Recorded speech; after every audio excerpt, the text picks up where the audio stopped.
स्वागत है आप सभी का हमारे YouTube चैनल पर। आज हम मुंशी प्रेमचंद द्वारा लिखित उपन्यास गोदान को सुनेंगे। इसके सभी भागों को एक एक करके हम सुनेंगे। इसमें हम पहला भाग सुनेंगे। चलिए शुरू करते हैं। भाग 1। होरीराम ने दोनों बैलों को सानी पानी देकर अपनी स्त्री धनिया से कहा, गोबर को ऊख गुड़ने भेज देना, मैं न जाने कब लौटूं, जरा मेरी लाठी दे दे। धनिया के दोनों हाथ गोबर से भरे थे, उपले पात कर आई थी। बोली, अरे कुछ रस पानी तो कर लो, ऐसी जल्दी क्या है। होरी ने अपने झुर्रियों से भरे हुए माथे को सिकोड़कर कहा, तुझे रस पानी की पड़ी है, मुझे ये चिंता है कि अबेर हो गई तो मालिक से भेंट न होगी। स्नान पूजा करने लगेंगे तो घंटों बैठे बीत जाएगा। इसी से तो कहती हूँ कुछ जलपान कर लो, और आज न जाओगे तो कौन हर्ष होगा। अभी तो परसों गए थे। तू जो बात नहीं समझती उसमें टांग क्यों अड़ाती है भाई। मेरी लाठी दे दे और अपना काम देख। यह इसी मिलते जुलते रहने का प्रसाद है कि अब तक जान बची हुई है, नहीं कहीं पता न लगता कि किधर गए। गांव में इतने आदमी तो हैं, किस पर बेदखली नहीं आई, किस पर कुर्की नहीं आई। जब दूसरे के पांवों तले अपनी गर्दन दबी हुई है तो उन पांवों को सहलाने में ही कुशल है। उद्धरण। धनिया इतनी व्यवहार कुशल न थी। उसका विचार था कि हमने जमींदार के खेत जोते हैं तो वह अपना लगान ही तो लेगा, उसकी खुशामद क्यों करें, उसके तलवे क्यों सहलाएं। यद्यपि अपने विवाहित जीवन के इन 20 वर्षों में उसे अच्छी तरह अनुभव हो गया था कि चाहे कितनी ही कतर ब्योत करो, कितना ही पेट तन काटो, चाहे एक एक कौड़ी को दांत से पकड़ो, मगर लगान बेबाक होना मुश्किल है। फिर भी वह हार न मानती थी और इस विषय पर स्त्री पुरुष में आए दिन संग्राम छिड़ा रहता था। उसकी 6 संतानों में अब केवल 3 जिंदा हैं। एक लड़का गोबर कोई 16 साल का और 2 लड़कियां सोना और रूपा 12 और 8 साल की। 3 लड़के बचपन ही में मर गए। उसका मन आज भी कहता था अगर उनकी दवादारू होती तो वे बच जाते, पर वह एक ढेले की दवा भी न मंगवा सकी थी। उसकी ही उम्र अभी क्या थी, 36वां ही साल तो था, पर सारे बाल पक गए थे, चेहरे पर झुर्रियां पड़ गई थी, सारी देह ढल गई थी। वह सुंदर गेहुआ रंग संवला गया था और आंखों से भी कम सूझने लगा था। पेट की चिंता ही के कारण तो कभी तो जीवन का सुख न मिला। इस चिरस्थायी जीर्णावस्था ने उसके आत्मसम्मान को उदासीनता का रूप दे दिया था। जिस गृहस्थी में पेट की रोटियां भी न मिले उसके लिए इतनी खुशामद क्यों। इस परिस्थिति से उसका मन बराबर विद्रोह किया करता था और 2-4 घुड़कियां खा लेने पर ही उसे यथार्थ का जनान होता था। उसने परास्त होकर होरी की लाठी, मिर्जई, जूते, पगड़ी और तमाकू का बटुआ लाकर सामने पटक दिए। होरी ने उसकी ओर आंखें तरेर कर कहा, क्या ससुराल जाना है जो 5 पोशाक लाए है। ससुराल में भी तो कोई जवान साली सलहज नहीं बैठी है जिसे जाकर दिखाऊं। होरी के गहरे सांवले पिचके हुए चेहरे पर मुस्कुराहट की मृदुता झलक पड़ी। धनिया ने लजाते हुए कहा, ऐसे ही तो बड़े सजीले जवान हो कि साली सलहजे तुम्हें देखकर रीझ जाएंगी। होरी ने फटी हुई मिर्जई को बड़ी सावधानी से तह करके खाट पर रखते हुए कहा, तो क्या तू समझती है मैं बूढ़ा हो गया, अभी तो 40 भी नहीं हुए। मर्द 60 पर पाठे होते हैं, जाकर शीशे में मुंह देखो, तुम जैसे मर्द 60 पर पाठे नहीं होते। दूध की अंजन लगाने तक को तो मिलता नहीं, पाठे होंगे। तुम्हारी दशा देख देखकर तो मैं और भी सूखी जाती हूँ कि भगवान ये बुढ़ापा कैसे कटेगा, किसके द्वार पर भीख मांगेंगे। होरी की वह क्षणिक मृदुता यथार्थ की इस आंच में जैसे झुलस गई।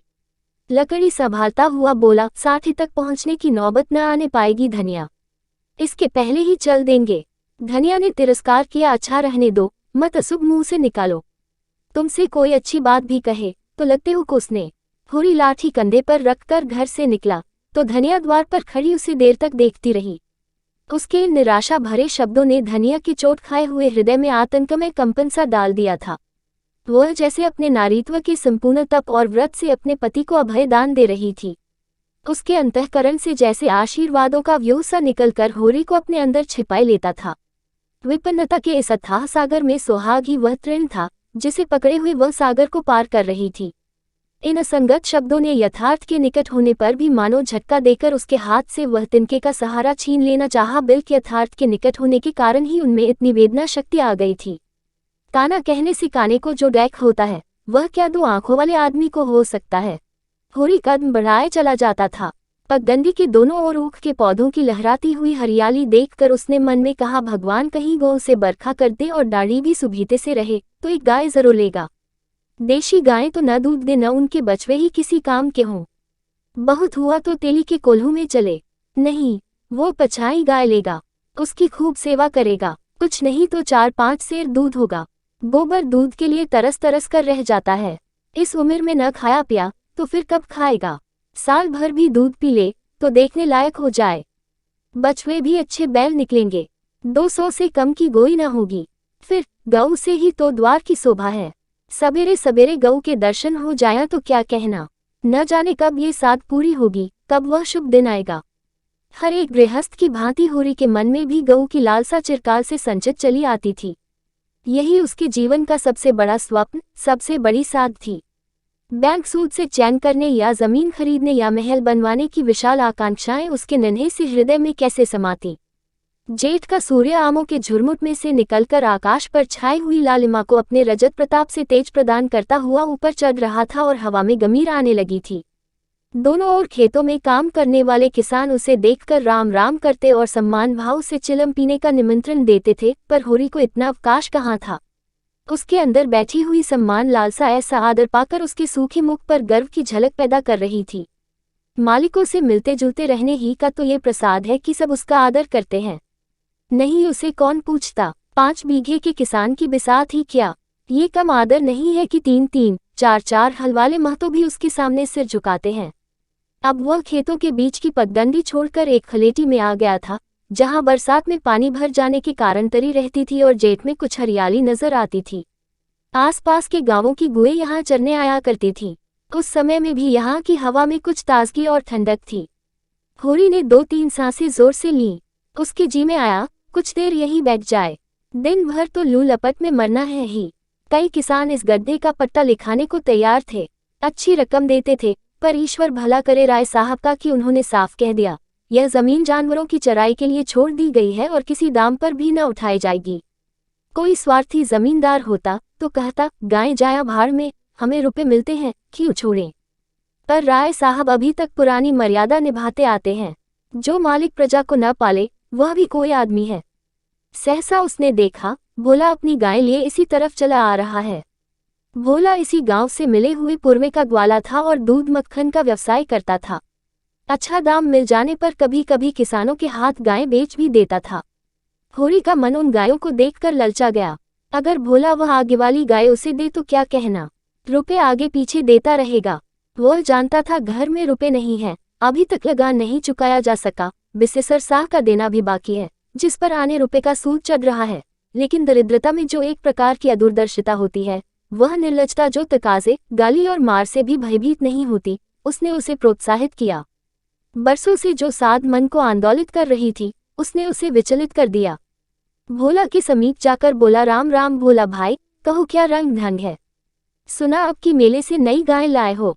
भोला ने रूखाए से जवाब दिया। होरी के मन की बात उसने ताड़ ली थी। हाँ, 2 बछिए और 2 गाय लाया। पहले वाली गायें सब सूख गई थीं। बंधी पर दूध न पहुंचे तो गुजर कैसे हो। होरी ने आने वाली गाय के पुट्ठे पर हाथ रखकर कहा, दुधार तो मालूम होती है। कितने मेली। भोला ने शान जमाए, अब की बाजार बड़ा तेज रहा महतो, इसके 80 रुपए देने पड़े। आंखें निकल गईं। 30-30 रुपए तो दोनों कलोरों के दिए। इस पर गाहक रुपए का 8 सेर दूध मांगता है। बड़ा भारी कलेजा है तुम लोगों का भाई, लेकिन फिर लाए भी तो वह माल की यहाँ 10-5 गांवों में तो किसी के पास निकलेगी नहीं। उद्धरण। भोला पर नशा चढ़ने लगा। बोला, राय साहब इसके 100 रुपए देते थे, दोनों कलोरों के 50-50 रुपए, लेकिन हमने न दिए। भगवान ने चाहा तो 100 रुपए इसी बयान में पीट लूंगा। इसमें क्या संदेह है भाई, मालिक क्या खा के लेंगे, नजराने में मिल जाए तो भले ले लें। ये तुम्ही लोगों का गुदार है कि अंजुली भर रुपए तकदीर के भरोसे गिन देते हो। यही जी चाहता है कि इसके दर्शन करता रहूं। धन्य है तुम्हारा जीवन की गुओं की इतनी सेवा करते हो। हमें तो गाय का गोबर भी मयस्सर नहीं। गिरस्त के घर में एक गाय भी न हो तो कितनी लज्जा की बात है। साल के साल बीत जाते हैं, गोरस के दर्शन नहीं होते। घरवाली बार बार कहती है, भोला भैया से क्यों नहीं कहते।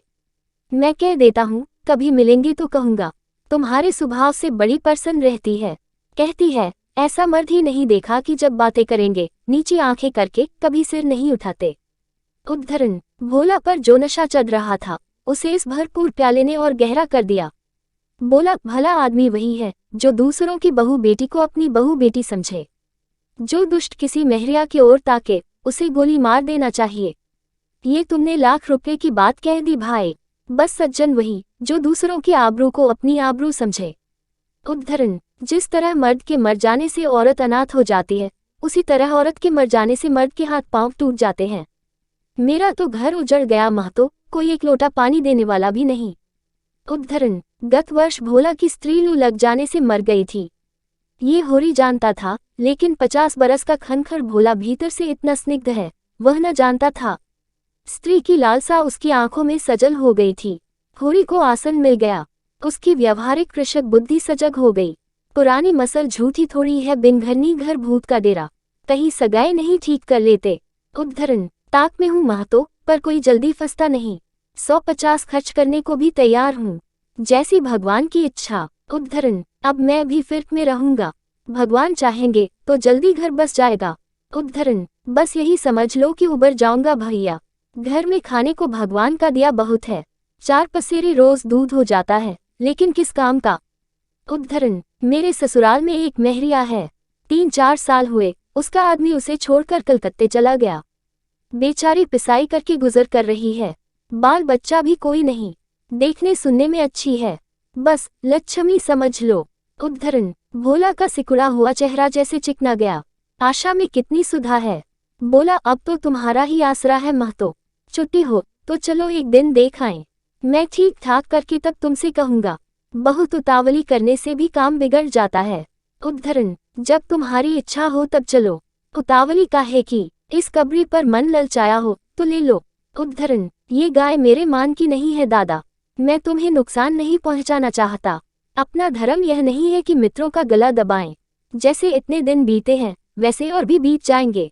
उद्धरण, तुम तो ऐसी बातें करते हो होरी, जैसे हम तुम दो हैं। तुम गाय ले जाओ, दाम जो चाहे देना, जैसे मेरे घर रही वैसे तुम्हारे घर रही। 80 रुपये में ली थी, तुम 80 रुपये ही दे देना, जाओ। उद्धरण, लेकिन मेरे पास नगद नहीं है दादा, समझ लो।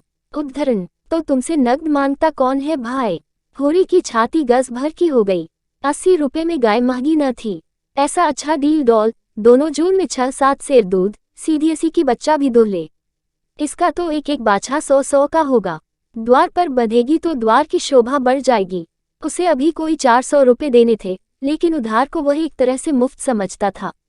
कहीं भोला की सगाई ठीक हो गई तो 1-2 साल तो वह बोलेगा भी नहीं। सगाई न भी हुई तो होरी का क्या बिगड़ता है, यही तो होगा, भोला बार बार तगादा करने आएगा, बिगड़ेगा, गालियां देगा। लेकिन होरी को इसकी ज्यादा शर्म न थी, इस व्यवहार का वह आदी था। कृषक के जीवन का तो ये प्रसाद है। भोला के साथ वह छल कर रहा था और यह व्यापार उसकी मर्यादा के अनुकूल था। अब भी लेन देन में उसके लिए लिखा पढ़ी होने और न होने में कोई अंतर न था। सूखे बूढ़े की विपदाएं उसके मन को भी बनाए रहती थीं। ईश्वर का रौद्र रूप सदैव उसके सामने रहता था, पर यह छल उसकी नीति में छल न था, ये केवल स्वार्थ सिद्धि थी और यह कोई बुरी बात न थी। इस तरह का छल तो वह दिन रात करता रहता था। घर में 2-4 रुपये पड़े रहने पर भी महाजन के सामने कस्में खा जाता था कि एक पाई भी नहीं है। सन को कुछ गीला कर देना और रुई में कुछ बिनौले भर देना उसकी नीति में जायज था। और यहाँ तो केवल स्वार्थ न था, थोड़ा सा मनोरंजन भी था। बुड्ढों का बुढ़भस हास्यास्पद वस्तु है और ऐसे बुड्ढों से अगर कुछ हैंक भी लिया जाए तो कोई दोष पाप नहीं। भोला ने गाय की पगहिया होरी के हाथ में देते हुए कहा, ले जाओ महतो, तुम भी याद करोगे, ब्याते ही 6 सेर दूध ले लेना। चलो, मैं तुम्हारे घर तक पहुंचा दूं, शायद तुम्हें अनजान समझकर रास्तों में कुछ दिक करे। अब तुमसे सच कहता हूँ, मालिक 90 रुपये देते थे, पर उनके यहाँ गौं की क्या कदर। मुझसे लेकर किसी हाकिम हुक्काम को दे देते। हाकिमों को गऊ की सेवा से मतलब, वो तो खून चूसना भर जानते हैं। जब तक दूध देती रखते, फिर किसी के हाथ बेच देते। किसके पल्ले पड़ती कौन जाने। रुपया ही सब कुछ नहीं है भैया, कुछ अपना धर्म भी तो है। तुम्हारे घर आराम से रहेगी तो यह ना होगा कि तुम आप खाकर सो रहो और गऊ भूखी खड़ी रहे। उसकी सेवा करोगे, चुम करोगे, गऊ हमें आशीर्वाद देगी। तुमसे क्या कहूं भैया, घर में चंगुल भर भी भूसा नहीं रहा। रुपए सब बाजार में निकल गए। सोचा था महाजन से कुछ लेकर भूसा ले लेंगे, लेकिन महाजन का पहला ही नहीं चुका। उसने इनकार कर दिया। इतने जानवरों को क्या खिलावे, यही चिंता मारे डालती है। चुटकी चुटकी भर खिलाऊं तो मन भर रोज का खर्च है, भगवान ही पार लगाएं तो लगे। होरी ने सहानुभूति के स्वर में कहा, तुमने हमसे पहले क्यों नहीं कहा। हमने एक गाड़ी भूसा बेच दिया। भोला ने माथा ठोककर कहा, इसीलिए नहीं कहा भैया कि सबसे अपना गैक क्यों रोऊं। बांटता कोई नहीं, हंसते सब हैं। जो गायें सूख गई हैं उनका गम नहीं, पत्ती सत्ती खिलाकर जिला लूंगा, लेकिन अब ये तो रात बिना नहीं रह सकती। हो सके तो 10-20 रुपये भूसे के लिए दे दो।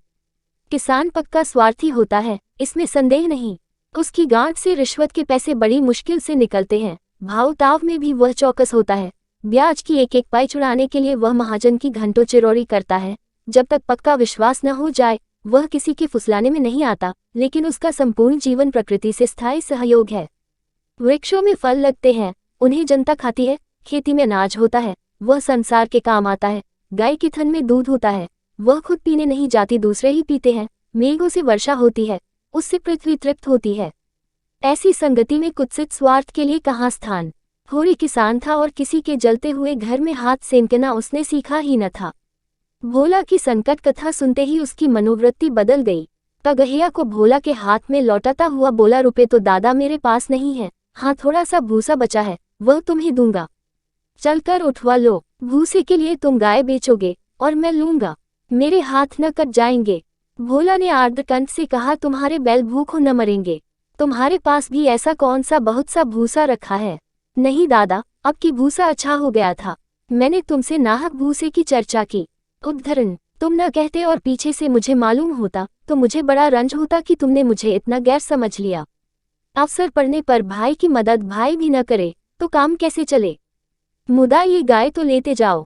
उद्धरण, अभी नहीं दादा, फिर ले लूंगा। उद्धरण, तो भूसे के दाम दूध में कटवा लेना। उद्धरण, होरी ने दुखित स्वर में कहा, दाम कौड़ी की इसमें कौन बात है दादा, मैं 1-2 जून तुम्हारे घर खा लूं तो तुम मुझसे दाम मांगोगे, लेकिन तुम्हारे बैल भूखों मरेंगे कि नहीं?